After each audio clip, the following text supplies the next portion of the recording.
Now, delighted to say Tim Clancy joins us, the former Cork City manager. Tim, good morning to you. How are you? Good morning, man. How are we? All good? We talked to you recently enough, and I certainly didn't see your decision coming, but the fact that you announced it so quickly after the defeat to Derry suggests that it was in your head for a while. Is that fair?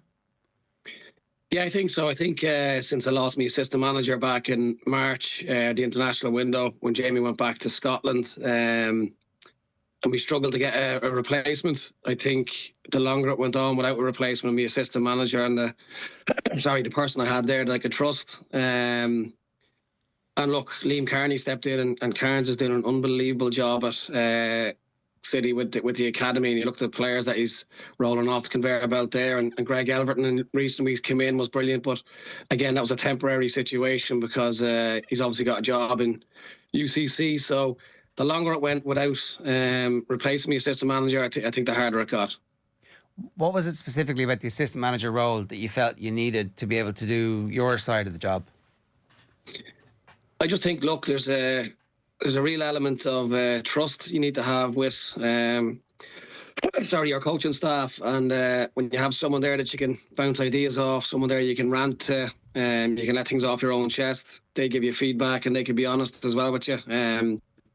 It probably relieves a bit of pressure, and someone that you work well with. And I know Jamie over 20 years, so when he left to go back to Scotland, it felt like there was a big hole there, and the longer it went without replacing it, the more difficult it became. And what was the difficulty in finding a replacement, specifically that you could trust, and then also, I suppose, who was willing to take the terms on offer? Well, that's the other side of it. I think when we spoke to a good few people, some people from overseas, some people from within Ireland, some people from down in Cork as well. It was just difficult to get people to commit. I think, obviously, if you look at where we're at in the table, it's probably not as appealing to people to go in as maybe if they were fighting the other end of the league table. And a couple we got close with, but fell through. And the more that happened, the more deflating it became. Hiya, Tim. The timing of the announcement was fairly striking as well, because it was minutes after the Derry game. And Ger's asked you there, was it coming anyway? But was that result dependent? In other words, had you won the Derry game, do you think you'd actually still be in charge? Possibly, but I think that was just kicking the can down the road. I think we needed more staff in the building. Definitely needed my assistant manager role sorted. There's other areas that made it a lot harder a task in regards to backroom staff as well, and I think the workload was probably getting on top of me. Things have changed a little bit in the last couple of months for myself personally at home, right? And that probably played a big part of it as well. I was commuting quite a lot this season in particular. I was nearly commuting every day from Trim, which was 2 hours 50 minutes. So I think it was probably a compilation of a few things that sort of added to it. Am I right in saying, you've started your own business as well in Meath, is it? Yeah, myself and my wife opened up our own gym. When that sort of got the ball rolling with that, it happened quite quickly overnight about 2 months ago. And there was a lot of work had to go into that in the last couple of months. Look, I've been involved in football for nearly 25 years since I left school. Playing wise, you know what it's like. You have a contract, it can last a long time, but as a manager, in the last 8-9 years, it's a precarious situation to be in, where you win 3 games, you're the best in the world, and you lose 3 and you're looking for a job. So it's something that we have been looking at as a family to get more stability into our lives. And this project, when it came up, it didn't affect my working day-to-day job with Cork City, I don't think. But it's certainly something that's beneficial to the family. So you signed a new deal, was it in September, for 2 years, wasn't it? So you know, some sort of decent contract there, yeah. So it's very understandable when you hear a situation that you started your own business, you're commuting every day, you're in charge of this Premier Division outfit, you have your own family as well. So I suppose something had to give, and you wanted that assistant manager to help out, and you couldn't get it. Did the players get a sense that the end was near, do you think? This time last week, do you think the players knew that it was all about to be finished? No, I don't think so. I think if you look at the performances from the players. Like normally, look, if a manager loses the dressing room, as they say, or whatever else, performances dip and energy levels sort of reduce. But if you look at the second half against Derry, they were brilliant, and they have been. There's one thing I can't say a single thing about the players, because their application, although we haven't won a lot of games this season and we've lost quite a few, bar the Shamrock Rovers game, I think there was very little in a lot of the games they played. And there is the element of luck. I think if you look at the late goal against Sligo, where we could have won, and then the late goal against Drogheda, it probably leaves another 3 points off the table, and there was other games throughout the season that they possibly should have won or picked up points in as well. So I don't think the players seen that coming. I think there was quite a bit of a shock over the weekend when I announced it. But look, I think it's a good idea now for someone else to go in. They've got a brilliant group of players there. They're getting Sean Maguire back fit, Greg Bulger's back on the pitch, Malik Dricksteele will be very close now as well. And I think as soon as someone goes in and then players are fit, I think they'll be shooting up the table. Well, you just listed the players returning. Gennaro Daniels, who you signed a few weeks ago, has been in good form recently. It's a promising squad, especially with the return to fitness from certain players. It must have been very tempting to try and stay and figure it out. Yeah, like I honestly think, I honestly think that there's not much is needed for that club to be right at the other end of the table, where it's a club the size of Cork City need to be honest. It's a difficult one to manage expectations, because the fans, rightly so, have expectations that they want to be challenged at the top of the table. And inside the club then as well, I think them expectations probably aren't as high. And me as the manager, I'm the sort of focal point that has to try and manage expectations of the club and also the fans. And there's probably a little disconnect, or maybe a little bit different opinions of where the club is now and where it wants to go. I think Dermot Usher is doing a job that's he's going to get the club to where it wants to be, but Dermot will do it in his own way, where he'll be successful. He's been a very successful man previously in his other business, and I think he'll be the same again in football. It's just that there's probably a little path to travel first before Cork City get to the top and challenging. But the fans obviously expect and want the team to be right up the top end of the table, and rightly so. Do you think the ambition within the club needs to be greater? I don't think the ambition needs to be greater, because I think the ambition's there. I just think that I'd say, like, if you looked at the demographics of the League of Ireland, where when Cork City last won the league, I think in 2017 with John, I'd say the budget was maybe a third of what's winning the league now. I think the finances to win the League of Ireland or compete at the very top have gone through the roof the last few years. And that comes off the back of attendances and PR and social media driven club activity, and the FEI, in fairness, that we're now starting to build an industry slowly, but the finances go with that as well. So I think for City at the minute where we're at, already we're at when I was there, we're probably looking to consolidate and build year on year.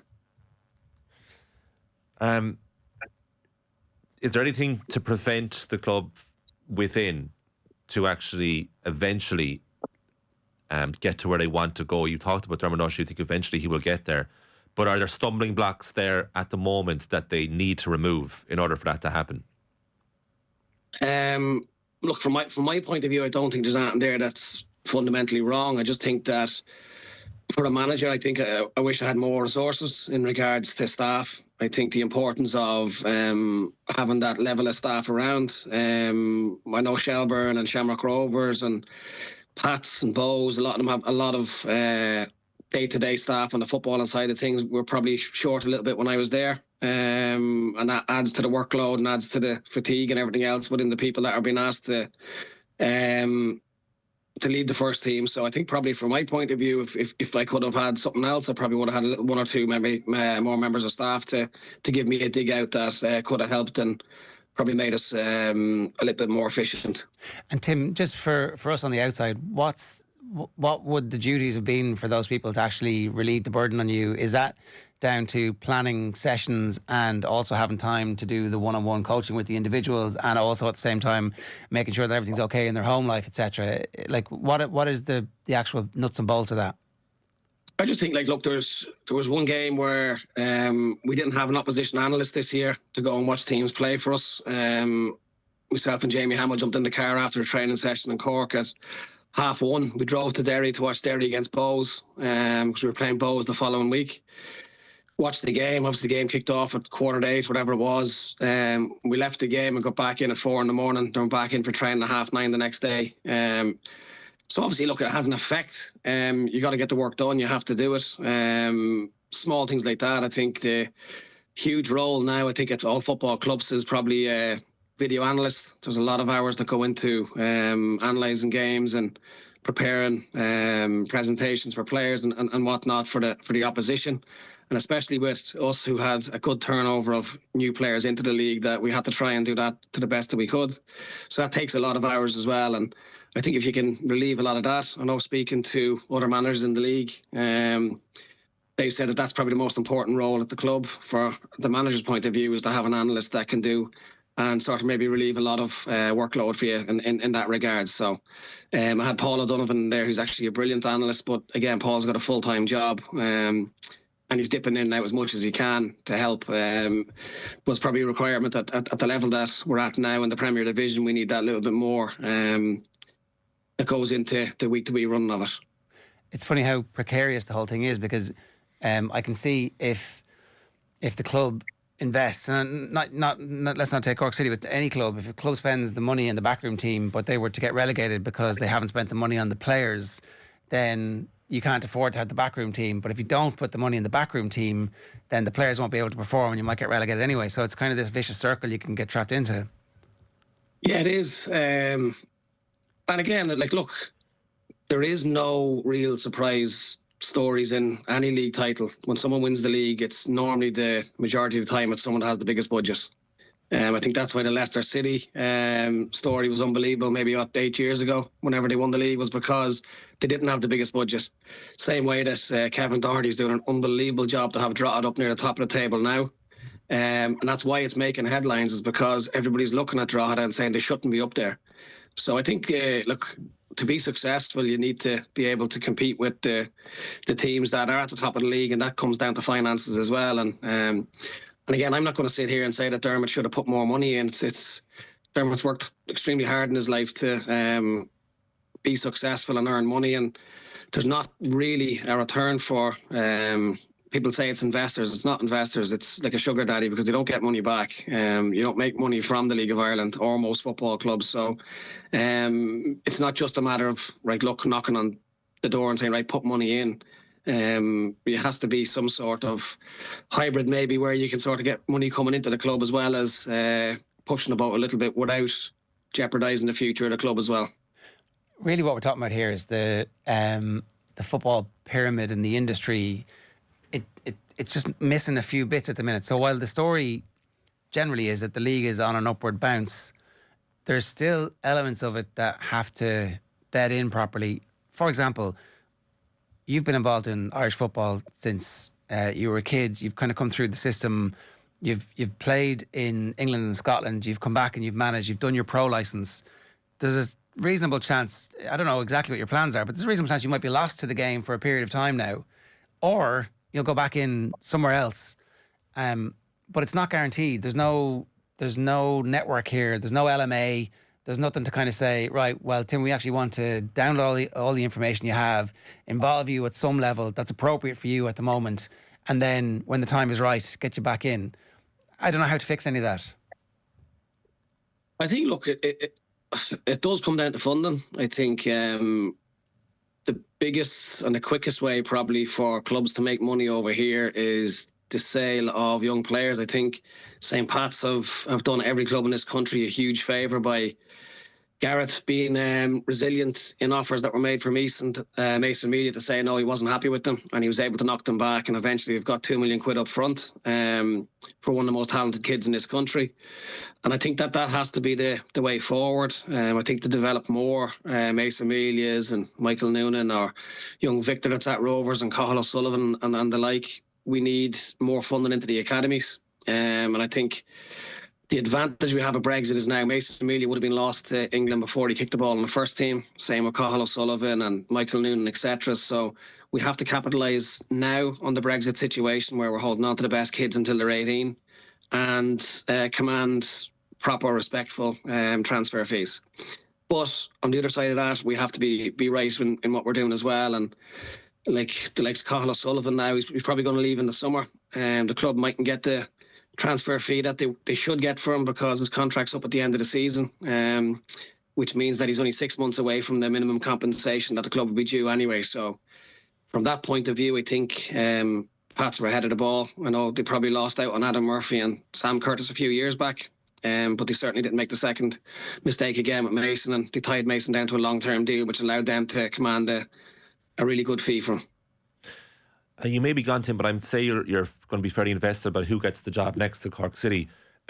If the resources thing doesn't change for the better, and it doesn't sound like it's going to in the short or medium term, what kind of a manager do Cork City need? Like, is this to make life easier to someone who should be based in Cork? Does that help one factor so the travelling is down? What else? What kind of other criteria does the person need to have to take Cork City to the next level? I think, I don't think the staffing side of things as well. Like Dermot had given me a budget to get an assistant manager in, so it wasn't like that. There wasn't anything there. We got very close with a few. So obviously, a new manager is going to come in, possibly in a stronger position to say that I'm not going to come in unless I have X, Y, and Z. And then if the club agreed to that, they're already on a positive note. I think, there's a lot of talented young players at the club. It probably needs a little bit more experience in the squad, and I think there's already wheels in motion there for the summer window to make that happen. Dermot was very proactive in regards to recruitment and looking ahead to the next window, and we were planning at that stage to go and get maybe the 1, 2, 3 key players that possibly would have made us a hell of a lot stronger. And I've no doubt, again, with the players getting back fit, a new manager coming in, new ideas and a freshness, I suppose. And then the 1 or 2 additions that they will get in the summer, I think Cork City won't be far away from competing really well with a lot of teams in the league. On your relationship with the players, was it simply a case of the final whistle went, excuse me, you shook hands with Tiernan Lynch and you had decided then and there was it going into the dressing room and telling the lads the decision? I didn't tell the lads after the game. I'd spoken to someone at the club and just said, look, I think that's me done now. I just felt I was just exhausted. I really was, and there was no point me continuing on and doing a job at 50% as opposed to 100. The club deserve a lot better than that. Right. Look, I had a contract, I had severance pay as well that I stepped away from. I haven't asked for a penny, and I don't want the penny as well. It was my decision completely to step away. And I think that the club deserve, as I said, that the manager, not that I wasn't fully in, I was 100% in, obviously. But the way I was feeling, I just felt that I don't think I was able to possibly be 100% myself. And even if there was a period of thinking about it and going on longer, it possibly would have resulted in another couple of negative results. And I didn't want that for the club. Were you burnt out? Yeah, I did. I felt exhausted, and I said that to Dermot as well. I rang him and says, "Look, I just feel absolutely exhausted." Again, that's down to luck. The club I had accommodation down there as well. But look, I don't want to be when I'm 2 hours or 2.5 hours in the car. I don't want to be away from my wife and kids. I find it hard to be putting my head down and sleeping somewhere else for a week when my kids are only 2.5 hours away. So that's a major part of it. I think if anyone knows me from around the league, my daughter Iona's with me practically every game I go to. So I'm very close to a lot of obviously I'm very close to my kids and that, and I want to spend as much time as possible with them. And I don't think it was affecting my job at Cork City because, as I said, we were absolutely plagued with injuries this season to really key players, and not just 4 or 5 key players, but they were all in the same position, the attacking end of the pitch. We had a plan for this season how we wanted to play, and that got ripped up after game 3 or 4 when we'd lost Cathal, we'd lost Shawnee, we'd lost Malik, and then Keats was just after that as well. So it was a window closed and tried to get the best out of the squad that we had left, and I thought that we were doing that to the best of our abilities, and the lads coming back now should be able to give the club a really good go now at getting back up the table. I definitely get the whole family thing. That makes complete sense. You want to spend more time with them. When you took the job initially, was that a worry then, and you thought, well, we'll just try and get through this and see if it works? Yeah, and again, I'd look at previously as a player, my eldest daughter had 4 different primary schools in Scotland where we were moving around, and it's not easy. I remember we got to, I think she was in the last year of primary school in Scotland, and when I left Hibs, the wife had said, "Look, we're moving home now. We're going to wherever we're going to be now for forever, and you can go off and be on your own." I remember going back to Scotland and playing for 6 months, living in an apartment by myself, and I didn't like it. Look, whether it was a good thing or a bad thing, but I ruptured my Achilles the last day of that season, and I went home then. And then for the next 10 months, I was obviously every day again. I was back with the family, and then I was back in the League of Ireland then. And I think being at home for them lot of years, obviously as a player for a few years, and then as a manager at Drogheda, a manager at Pats, I'm in the house every day. I'm back from training before they're back from school a lot of times. And the Cork City opportunity, the size of the club, and the opportunity was one I couldn't turn down.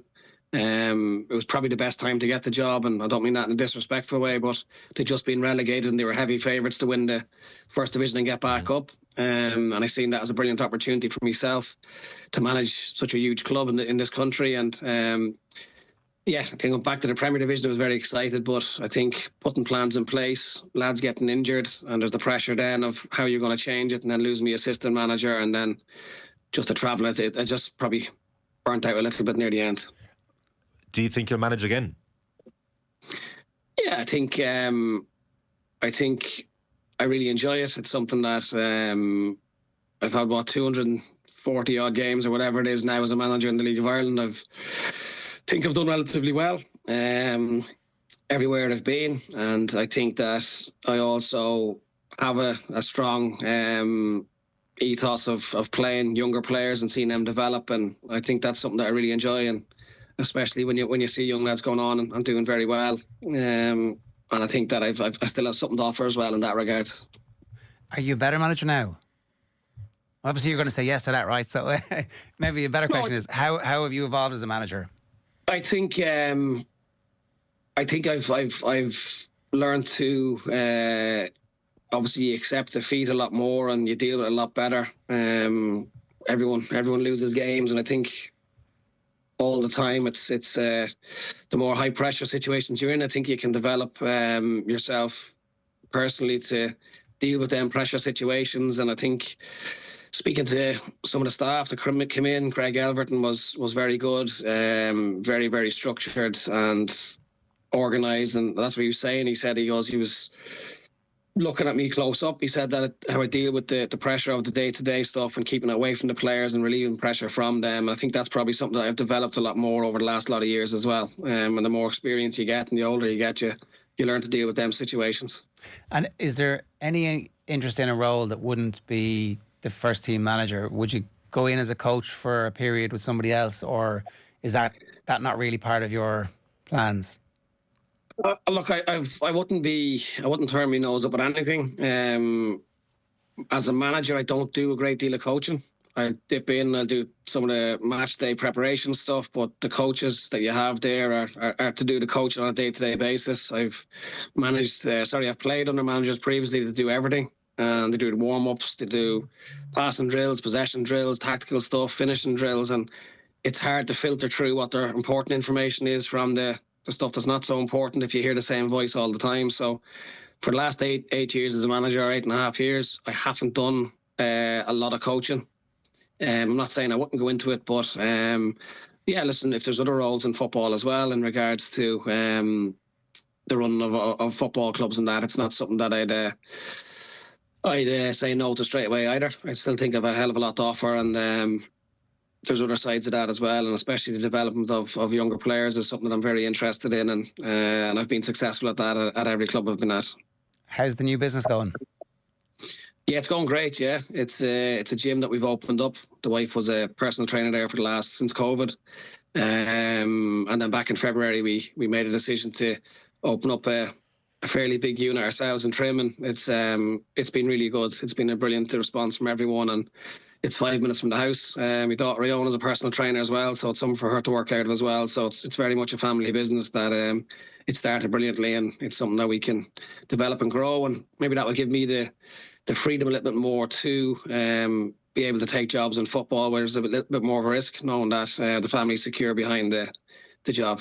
Yeah, the insecurity of the job is insane. That, like, people talk about, and people are, oh, manager should be sacked. It's like, well, what? I mean, that's my actual job. It is, and I think, look, it's sometimes it's hard for fans to disconnect, and I'm very conscious of when I'm a manager of a football club, it's not my club, it's the fans' club, even the owners of the club or the people who work at the club. Now, a lot of them in the League of Ireland will be diehard fans of that club, so it is their club, but I'm very conscious of that. This is their club, and while I'm there, I've got to do the best I can.